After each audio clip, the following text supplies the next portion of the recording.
Good morning all of you. आज का बच्चों हमारा टॉपिक है नीड्स। आज का हमारा टॉपिक है, एक मिनट बेटा, कि needs of locomotor disable children.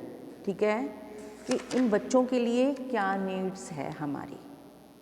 कल हमने इसके बारे में पढ़ा था कि क्या मीनिंग होता है, इसके कारण क्या है। ठीक है, तो आज हम ये नया टॉपिक पढ़ेंगे, नीड्स। ठीक है, देखिए, विकलांग बच्चों की भी हमारे लिए जो बच्चों की मेन आवश्यकता होती है, उनकी फैसिलिटीज़, उनको फैसिलिटीज़ मिलना बहुत ही ज़रूरी है। अगर उनको उनके अकॉर्डिंग फैसिलिटी नहीं दी जाएगी तो वो आगे नहीं बढ़ पाएंगे। ठीक है, आगे नहीं बढ़ पाएंगे तो अपनी स्टडी भी कंप्लीट नहीं कर पाएंगे। तो हमारा टॉपिक है needs of locomotor disable children.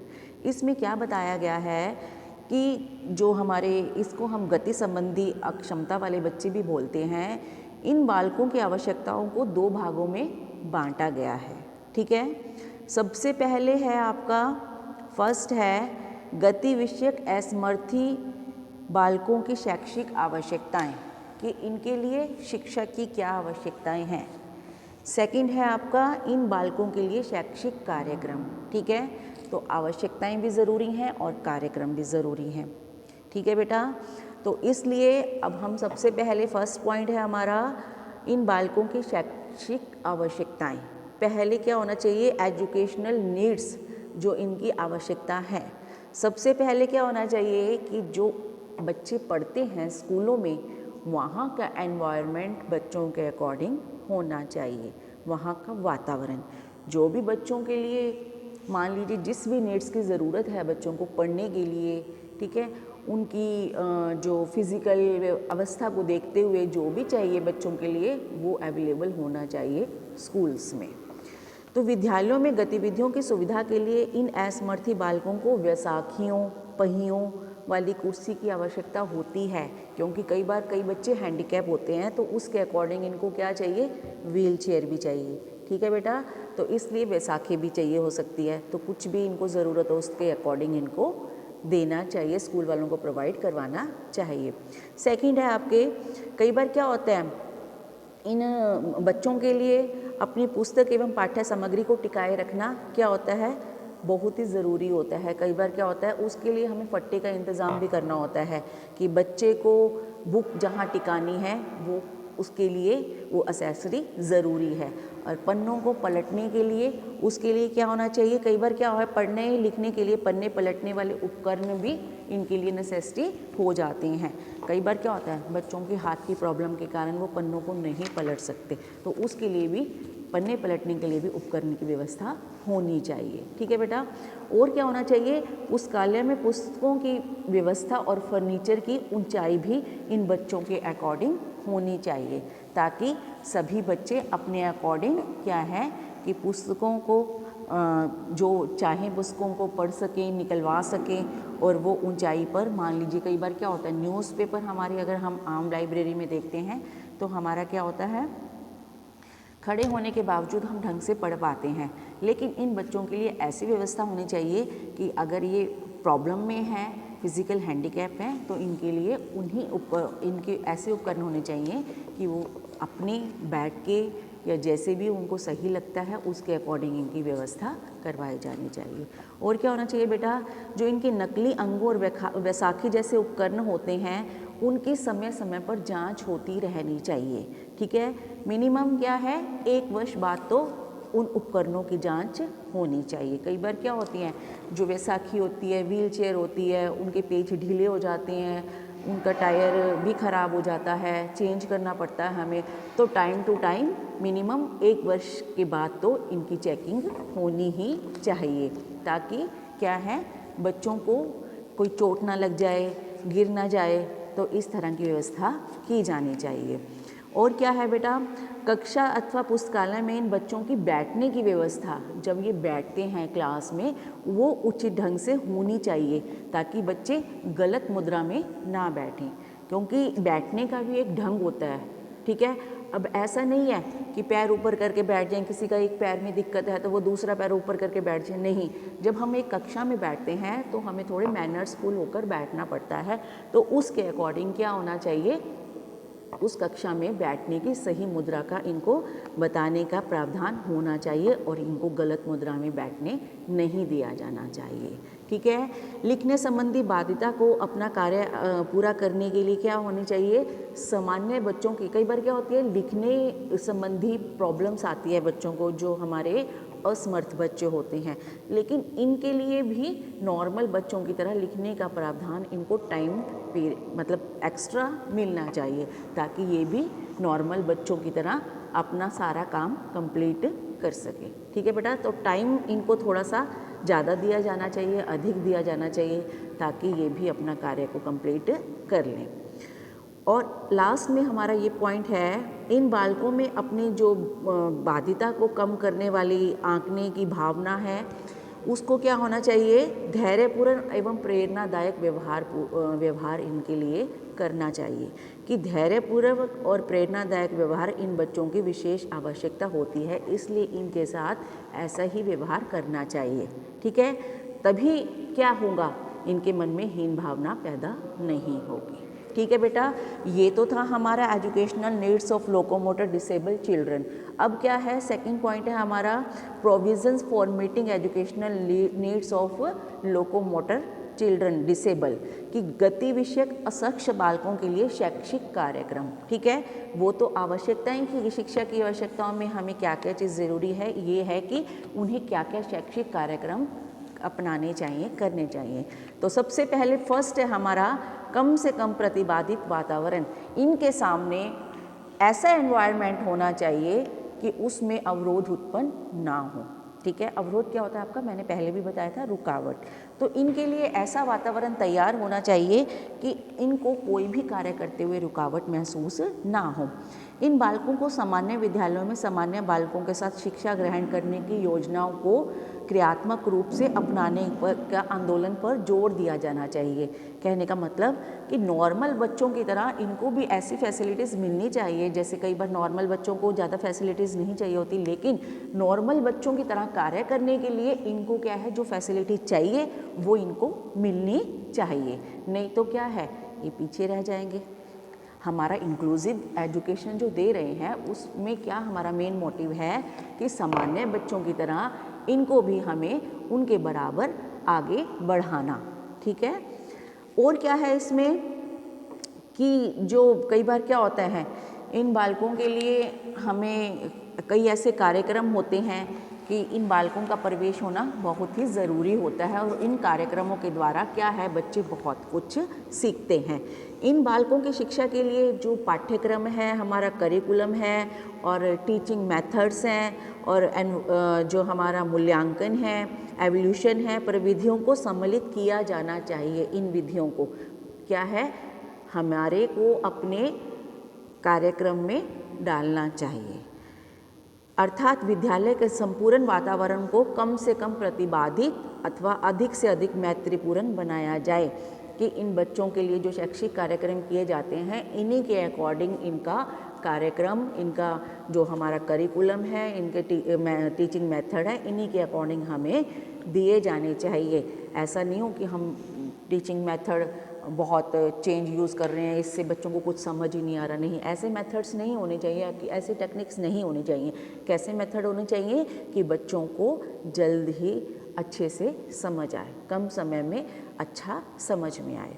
ठीक है, और क्या है, सेकंड पॉइंट है हमारा समस्या का सही एवं समय पर निदान। इन बच्चों के लिए जो भी समस्याएं आती हैं, हमें ऐसे कार्यक्रम के द्वारा इनका निदान करना चाहिए, हल करना चाहिए, कि उन बच्चों की समस्याओं को जल्द से जल्द हम ख़त्म कर सकें। ठीक है, कई बार क्या होता है, ऐसी ऐसी समस्याएं सामने आ जाती हैं कि उसका निदान करने में काफ़ी समय लग जाता है, लेकिन हमें ध्यान देना चाहिए, हमें इस तरह के कार्यक्रम अपनाने चाहिए कि जो इनका टाइम पीरियड ज़्यादा लगता है निदान करने में, वो कम समय में ही निदान किया जाए।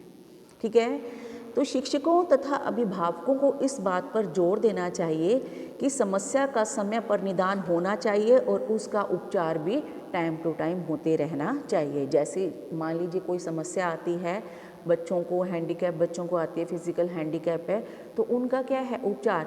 मान लीजिए व्हील चेयर किसी की ख़राब हो जाती है, तो वो बच्चा क्लास में आने के लिए क्या है, उसको दिक्कत आ रही है, तो जल्द से जल्द उस व्हील चेयर को ठीक करवाना चाहिए या वैसाखी की व्यवस्था की जानी चाहिए ताकि बच्चा भी क्लास में पहुंच सके। नेक्स्ट है विकास एवं व्यावसायिक पुनर्वास कि आपका जो ये बालक हैं, बालकों की शैक्षिक आवश्यकताओं को निम्नलिखित 3 बिंदु इनमें विशेष महत्व रखते हैं। सबसे पहले है बालक का सकारात्मक विकास एवं सामर्थ्य की भावना, कि बच्चों का पॉजिटिव क्या होना चाहिए, इम्प्रूवमेंट होना चाहिए। ठीक है, इनके मन में हमेशा हमें कभी भी जो हीन भावना आती है उसको ख़त्म करना चाहिए कि आप भी नॉर्मल बच्चों की तरह हो, ये इनके मन में हमें उत्साह पैदा करना चाहिए। तो पॉजिटिव थिंकिंग, पॉजिटिव आपका जो विकास है इन बच्चों के अंदर होना चाहिए। सेकंड है शैक्षिक कार्यक्रमों का उचित समायोजन, जो हमारे स्टडी से रिलेटेड प्रोग्राम्स किए जाते हैं उनके लिए इन बच्चों का सही ढंग से समायोजन होना चाहिए कि सभी बच्चे इसमें बढ़ चढ़कर भाग लें। ठीक है बेटा। और क्या है आपका व्यावसायिक पुनर्वास की आवश्यकता तथा व्यवस्था, जो भी आप बच्चों को इस तरह से पढ़ाया जाए, इस तरह से इनको सिखाया जाए कि अगर कल को ये व्यवसाय करना भी चाहें तो इनको कोई दिक्कत ना हो। ठीक है, इसलिए ऐसे बालकों की शिक्षा में हमें क्या करना चाहिए, एकीकरण शिक्षा के साथ साथ विशेष शिक्षा के भी प्रावधानों की आवश्यकता है कि हमें इनको स्पेशल कुछ सिखाना चाहिए, स्पेशल एजुकेशन देनी चाहिए ताकि ये कल को क्या है अगर अपना व्यवसाय भी चुनना चाहें और करना चाहें तो कर सकते हैं। ठीक है बेटा। और सेकंड हमारा नेक्स्ट पॉइंट है कार्यक्रम का विकास, जो एक्स्ट्रा ऑर्डिनरी कार्यक्रम्स होते हैं उसका विकास। देखिए अभी हमने पढ़ा था कार्यक्रम का विकास तो होना चाहिए, लेकिन कई बार क्या होता है एक्स्ट्रा ऑर्डिनरी हमारे बहुत सारे प्रोग्राम्स होते हैं स्टडी से रिलेटेड, जिसमें कई बच्चे क्या हैं अपनी जो उसके कारण हैंडीकैप, फिजिकल हैंडीकैप होने के कारण कार्यक्रमों में भाग नहीं ले पाते, लेकिन हमें इन बच्चों के लिए फैसिलिटीज़ उत्पन्न करनी चाहिए ताकि ये क्या है कार्यक्रम में जो हमारे एक्स्ट्रा नए नए कार्यक्रम्स होते हैं उसको क्या करें, ये कार्यक्रम का हिस्सा बन सकें और उसको ग्रहण कर सकें, ताकि इनको नई नई टेक्निक्स, नई नई पॉलिसीज़, नई नई जो हमारे समाज में विकसित हो रहा है, स्टडी में हमारे जो चेंज हो रहा है उससे ये प्रभावित हो सकें और उसके बारे में जानकारी प्राप्त कर सकें। ठीक है बेटा। उसके बाद है आपका बालकों के विशिष्ट कौशलों की पहचान एवं प्रोत्साहन, identification and encouragement for hidden talent. कई बार क्या होता है कई बालकों में, देखिए हर बच्चे के पीछे, हर बच्चे के अंदर कोई ना कोई क्या होता है एक विकास, कहते हैं ना एक कला होती है, वो उसको निखारने की ज़रूरत होती है दूसरों को, शिक्षक को। तो क्या है कि हर बच्चे के अंदर कोई ना कोई कौशल में, किसी स्किल में एक्सपर्ट होता है और टीचर क्या है उसको बाहर निकाल के निखारता है। ठीक है, तो हर बच्चा क्या है एक कलाकार है। तो इसमें क्या बताया गया है, प्रत्येक बालक में कोई ना कोई कौशल होता है, कोई ना कोई एक कौशल में एक्सपर्ट होता है। तो इन बालकों की इन छिपी हुई प्रतिभाओं को कौशल में बदलने की आवश्यकता है। तो वो कौन कर सकता है, एक सूझबूझ टीचर ही कर सकता है। तो ठीक है, इसलिए हमें टीचरों को इनकी जो छुपी हुई कौशल स्किल है, ये स्किल है इनकी छुपी हुई, उसको उभारना चाहिए ताकि ये बच्चे आगे बढ़ सकें। नेक्स्ट है आपका समाजीकरण पर बल एवं अवसर प्रदान करना, प्रोवाइडिंग अपॉर्चुनिटीज़ फॉर सोशलाइजेशन। आत्मनिर्भर जीवन एवं आत्मविश्वासी व्यक्तित्व के लिए ये बालकों का स्वच्छंद रूप से क्रियाओं का संचालन करना इनका बहुत ही ज़रूरी है। इससे बालकों का क्या होता है, समाजीकरण होता है। जब बच्चे समाजीकरण करना सीख जाते हैं तो क्या है, ये भी नॉर्मल बच्चों की तरह बिहेव करना लगते हैं। ठीक है, तो इसलिए परिणाम स्वरूप इनमें क्या होना चाहिए, जीवन के अर्थ को समझने की क्षमता होनी चाहिए, और यही तो शिक्षा, शिक्षक और माता पिता और समाज की जो इनके लिए चाहता है। ठीक है, तो ये पॉइंट था हमारा, समाजीकरण बच्चों का होना बहुत ही ज़रूरी है। नेक्स्ट है आपका विद्यालय के वातावरण के साथ अनुकूलन। देखिए, modification and adaptations in school environment. जो हमारा वातावरण स्कूल का एनवायरनमेंट है उसके साथ इनका क्या होना चाहिए, अनुकूलन होना बहुत ही ज़रूरी है। अगर बच्चों का ये इनके साथ अनुकूलन नहीं होगा, मॉडिफिकेशन इनके साथ नहीं होगा, तो बच्चे क्या है, शिक्षा सही ढंग से ग्रहण नहीं कर पाएंगे। इसलिए विद्यालय की इमारतों में कोई ऐसी कमी नहीं होनी चाहिए कि जो बच्चों की शिक्षा में बाधा डाले। ठीक है, वहाँ का एनवायरनमेंट, वहाँ पे बैठने की व्यवस्था, वहाँ पर क्लास में जाने की व्यवस्था क्या होनी चाहिए, सही होनी चाहिए और इन बच्चों के अकॉर्डिंग होनी चाहिए, ताकि बच्चों को पढ़ने में कोई बाधा न आए। ठीक है बेटा, और क्या है, समय अनुसार, आवश्यकता अनुसार इनमें जो हमारे ये जो कार्यक्रम हम बच्चों के लिए जो हाँ एनवायरनमेंट है वो क्या है, समय समय पर बच्चों के अकॉर्डिंग क्या होना चाहिए, एनवायरनमेंट जो वहाँ का वातावरण है, वहाँ की सिचुएशन, कई बार क्या होता है, कई बार इनके बैठने के लिए, बच्चों के बैठने के लिए सही व्यवस्था नहीं होती, तो समय समय पर उसकी जांच होनी चाहिए और जो भी आवश्यकता बच्चों के लिए ज़रूरी है वो उनको प्रोवाइड करवानी चाहिए। ठीक है बेटा, अब कई बार क्या होता है, जैसे सीढ़ियों के स्थान पर बच्चों को रैंप की ज़रूरत होती है। ठीक है, तो हमें क्या देखना चाहिए कि बच्चों को ऐसा एनवायरनमेंट चाहिए कि बच्चा रैंप से, अगर सीढ़ियों से वो नहीं जा सकता तो रैंप की क्या है व्यवस्था होनी चाहिए, ताकि बच्चे को रैंप से ले जाया जा सके और वो क्लास में पहुंच जाए। ठीक है, तो कहने का मतलब आवश्यकता अनुसार ही सारा कार्यक्रम इनको जो वातावरण दिया जाना चाहिए इनके अकॉर्डिंग, ताकि इनको पढ़ने में कोई तकलीफ ना आए। ठीक है, और क्या कह सकते हैं हम इसमें, पीने के पानी की व्यवस्था, इनके शौचालय एवं शावट आदि की व्यवस्था इन बालकों के अकॉर्डिंग ही की जानी चाहिए। शौचालय क्या है, दूर नहीं होनी चाहिए ज़्यादा क्लास से। ठीक है, थोड़ा डिस्टेंस होना चाहिए, लेकिन इतने दूर नहीं कि इनको जाने में दिक्कत हो। ठीक है बेटा, श्यामपट्ट ऐसे नज़र आना चाहिए कि आप बच्चा जो बैठा हुआ है उसको वो जो अक्षर हम श्यामपट्ट पर हम लिख रहे हैं वर्ड, वो बच्चों को समझ में आ जाए। तो क्या है, इनके अकॉर्डिंग वातावरण होना चाहिए, बच्चों के अकॉर्डिंग। लास्ट पॉइंट है हमारा रोल ऑफ द टीचर, शिक्षक का योगदान। देखिए, मेन हमारा क्या है इसमें, पेरेंट्स तो घर पर हमारे गुरु हैं, लेकिन यहाँ कक्षा में हमारे गुरु कौन है, हमारे शिक्षक। ठीक है बेटा, तो शिक्षकों का यहाँ पे हमारा मेन क्या है, उनका रोल है, जो बच्चों को क्या है, शिक्षा प्राप्त करने में अहम भूमिका निभाता है। शिक्षक का उत्तरदायित्व क्या होता है, सर्वोपरि होता है। शैक्षिक प्रावधानों की व्यवस्था करना और उसका व्यावसायिक एवं नैतिक उत्तरदायित्व क्या है, शिक्षकों पर निर्भर करता है। इसलिए क्या होना चाहिए, एक प्रत्येक शिक्षक की जिम्मेवारी होनी चाहिए कि वो मानवता का विकास करे और बच्चों को आगे बढ़ाए। इसके लिए शिक्षक की अभिवृत्ति सबसे अधिक महत्व रखती है। इसलिए शिक्षक से अपेक्षा क्या की जाती है कि बालक की मनोवैज्ञानिक आवश्यकताओं को ध्यान में रखे।